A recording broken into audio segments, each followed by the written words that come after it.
अस्सलाम वालेकुम guys, this is Atif Rashid और आप देख रहे हैं आपका अपना चैनल कम्पिटिटिव क्रैश कोर्स।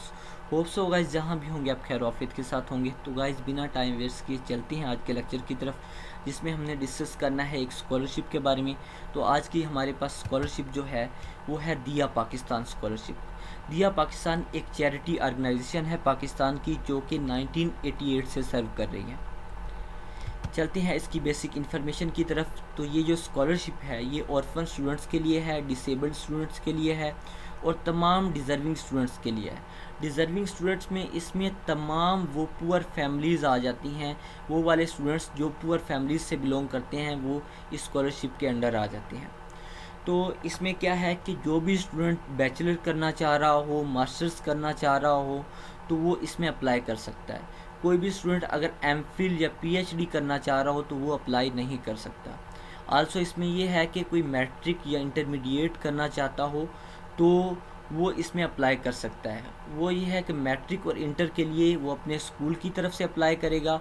अगर बैचलर या मास्टर्स करनी है तो उसके लिए ये ऑनलाइन अप्लाई कर सकते हैं।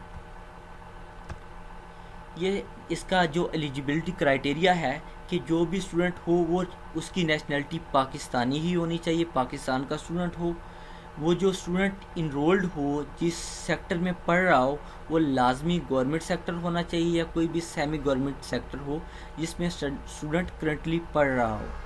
उसके बाद इसके जो मार्क्स चाहिए हैं कि स्टूडेंट की जो प्रीवियस डिग्रीज़ हों, जैसे उसने मैट्रिक की है या इंटर की है तो उसमें मिनिमम उसके 60% मार्क्स हों। अप्लाई आपने ऑनलाइन ही करना है। ऑनलाइन अप्लाई करने के लिए मैं आपको complete step by step procedure बताता हूँ किस तरह आपने अप्लाई करना है। इससे पहले ये आपके लिए जानना ज़रूरी है कि आप जब अप्लाई करेंगे, अप्लाई करने के बाद आपको 30 से 45 डे वेट करना पड़ेगा इसका, कि जो आपकी एप्लीकेशन होगी उससे वो वेरीफाई करेंगे कि आप एलिजिबल हैं स्कॉलरशिप के लिए कि नहीं एलिजिबल। तो आपको वो मैसेज कर देंगे कि आप एलिजिबल हैं या फिर आपकी एप्लीकेशन रिजेक्ट हो गई है। तो आपने क्या करना है, सिंपली अप्लाई करने के लिए किसी भी ब्राउज़र में जाना है और वहाँ पे लिखना है दिया पाकिस्तान स्कॉलरशिप, एंटर कर देना है। एंटर करने के बाद जो फर्स्ट लिंक आएगा, फर्स्ट ऐप आपके पास वेबसाइट आएगी, उसे ओपन कर लेना है। ओपन करने के बाद कुछ ऐसा इंटरफेस आपको शो होगा जिसमें आपने अपनी कंप्लीट डिटेल्स देनी है। जैसे यहाँ पे अपना name CNIC, father name father CNIC, mother name mother CNIC, अपना जेंडर मेल है या फीमेल है, अपना सिटी, अपनी ईमेल आईडी, उसके बाद डेट ऑफ बर्थ अपना। अब यहाँ पे आपने सेलेक्ट करना है कि आप डिज़र्विंग स्टूडेंट हैं, आया ऑर्फन स्टूडेंट हैं या डिसेबल्ड हैं। उसके बाद अपना रिलीजन सेलेक्ट करना है। उसके बाद यहाँ पे जो स्टूडेंट ऑर्फन्स हों, जिनके वालिदैन नहीं हैं, तो उन्होंने लिखना है कि जब उनके वालिद की डेथ हुई थी तो वो कौन सा साल था। उसके बाद लिखना है यहाँ पे अपना फ़ोन नंबर। अगर आप हाफिज़ कुरान हैं तो आप यस करें, अदरवाइज़ नो करें। अपना पोस्टल एड्रेस लिखें, जो आपका कंप्लीट एड्रेस है वो लिखना है। अपनी फैमिली का एड्रेस वही होता है, आलमोस्ट सेम ही होता है, तो वही लिखना है। अपना परमानेंट एड्रेस लिखना है, वही आलमोस्ट सब स्टूडेंट्स का ये सेम ही होता है, पोस्टल, फैमिली और परमानेंट एड्रेस। कुछ स्टूडेंट्स होते हैं जिनका जो पोस्टल एड्रेस है वो चेंज होता है, तो आपने देख लेना है कौन सा है। उसके बाद क्या है कि आप अगर ज़कात के लिए एलिजिबल हैं तो आपने यस लिखना है, अदरवाइज़ नो लिखना है। उसके बाद आपकी नेचर ऑफ़ डिसेबिलिटी, अगर आप डिसेबल हैं तो वो आपने लिखना है कि आपका जैसे पाँव का इशू है, हाथ का इशू है, तो आपने लिखना है। उसके बाद क्या है कि आपने अपने गार्डियन की डिटेल लिखनी है, जिसमें उनका नेम, उनका CNIC, उसके बाद उनके साथ रिलेशनशिप, जैसे भाई हैं जो मतलब घर के सरबराह हैं, उनकी डिटेल लिखनी है। उनका फ़ोन नंबर, उनकी इनकम टाइप के वो जो गवर्नमेंट एम्प्लॉय हैं या सेमी गवर्नमेंट हैं या प्राइवेट एम्प्लॉय हैं। उसके बाद क्या है कि उनकी मंथली इनकम कितनी है, उनका ऑक्यूपेशन क्या है, उनका पेशा क्या है, और उनकी ऑर्गेनाइजेशन क्या है कि कौन सी ऑर्गेनाइजेशन में काम कर रहे हैं। अगर वो जैसे किसान हैं तो आपने ऑर्गेनाइजेशन नहीं लिखनी। उसके बाद क्या है कि उनका डेजिग्नेशन क्या है, उनकी जॉब क्या है। उसके बाद आपने यहाँ पे करंट कोर्स डिटेल, जो आप जो कोर्स कर रहे हैं करंटली उसकी डिटेल लिखनी है। उसमें यूनिवर्सिटी का नेम अगर यहाँ पे अवेलेबल नहीं है तो आपने यहाँ से क्या करना है, यहाँ पे अदर पे क्लिक कर देना है और यहाँ पे अपनी यूनिवर्सिटी का नाम लिख देना है। उसके बाद अपने डिग्री आपने सेलेक्ट करनी है। उसके बाद क्या कोई कोर्सेज जो उस डिग्री में हैं वो आपने सेलेक्ट करने हैं, लिखने हैं यहाँ पे। उसके बाद आपकी जो डिग्री स्टार्ट कब हुई थी और कंप्लीट कब होगी। उसके बाद यहाँ पे अपना रोल नंबर, रजिस्ट्रेशन नंबर, अपना करंट सेमेस्टर, अगर सेमेस्टर सिस्टम है आपका या ईयर बेस है तो अपना लिखना है कि ये कौन सा फर्स्ट ईयर है, सेकंड ईयर है, या फर्स्ट सेमेस्टर है, सेकंड सेमेस्टर है। उसके बाद एडमिशन जो है आपका ओपन मेरिट हुआ था या कुछ सीट्स रिजर्व थी, तो आपने मोस्टली ओपन मेरिट ही रखना है ये। उसके बाद क्या है, अगर कोई सेमेस्टर या आपका ईयर हो गया तो उसकी जीपीए या उसके जो मार्क्स हैं आपके वो आपने लिखने हैं। उसके बाद क्या है, अगर मतलब जैसे आपका एक सेमेस्टर हुआ तो आपने एक की डिटेल लिखनी है, बाकी सबको आपने नहीं करना। नेक्स्ट आपने क्या करना है, आपके जो एकेडमिक बाकी रिकॉर्ड्स हैं वो लिखने हैं। जैसे आपके जो मैट्रिक के जो मार्क्स हैं उनका जो मतलब उनकी जो भी कंप्लीट डिटेल्स हैं वो लिखनी है अपनी। जैसे कौन सा ईयर था जब आपने मैट्रिक की, इंस्टीट्यूट कौन सा था आपका और परसेंटेज कितनी आई आपकी, इंस्टीट्यूट जो था आपका प्राइवेट था या गवर्नमेंट था। उसके बाद आपने ईयरली अपने एक्सपेंसेस लिखने हैं। Scholarship remission amount per year, इसका मतलब ये है कि आप अगर पहले से स्कॉलरशिप अवेल कर रहे हैं तो आपने एक साल में कितनी दफ़ा स्कॉलरशिप हासिल की वो आपने लिखना है।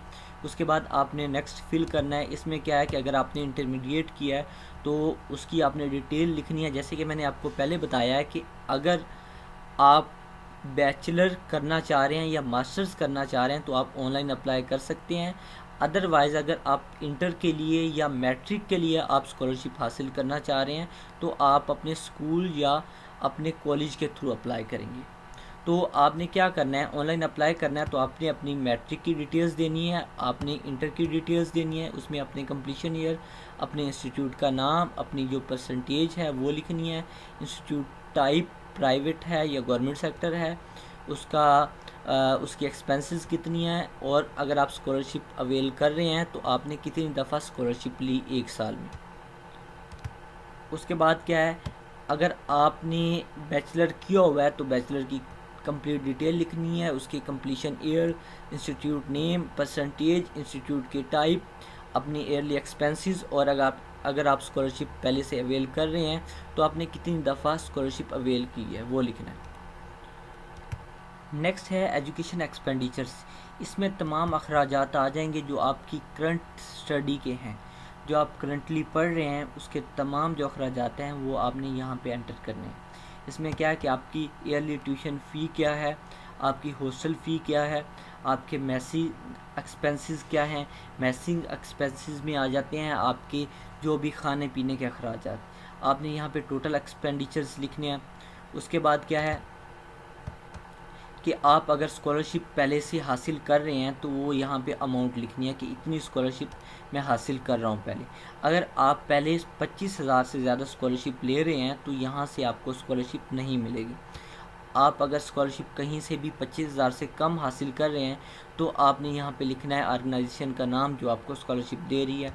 उसके बाद क्या लिखना है आपने, टाइप ऑफ स्कॉलरशिप कि एक टाइम ही मिली थी या मंथली मिल रही है या ईयरली आपको स्कॉलरशिप मिल रही है। उसके बाद आपने अपना इलेक्ट्रिसिटी जो बिल है उसकी तमाम डिटेल्स यहाँ पे एंटर करनी है, जो आपका घर का बिल है, consumer number, electric company name, ये तमाम डिटेल्स जो होती हैं बिल पे होती हैं वो आपने यहाँ पे एंटर करनी है। उसके बाद आपने क्या करना है, फैमिली एसेट्स, जो फैमिली एसेट्स हैं जिसमें आपके पास कोई भी ट्रांसपोर्ट है जैसे बाइक है या कार है तो उसका जो तमाम उसकी डिटेल्स हैं वो आपने लिखनी है, उसका मॉडल नंबर, ये चीज़ें आपने लिखनी है। उसके बाद क्या है कि आपके पास कोई भी प्रॉपर्टी है, जैसे आपके पास कोई ज़मीन है, कोई जहाँ पे रहने की जो प्रॉपर्टी है आपकी फैमिली हाउस की, उसकी डिटेल लिखनी है कि 4 मरले का घर है, उसकी एड्रेस, उसका जो लोकेशन है, जो उसका एड्रेस है वो आपने लिखना है। उसके बाद क्या, उसकी अमाउंट अगर जैसे 20 लाख का है, 30 लाख का, तो आपने अमाउंट लिखनी है।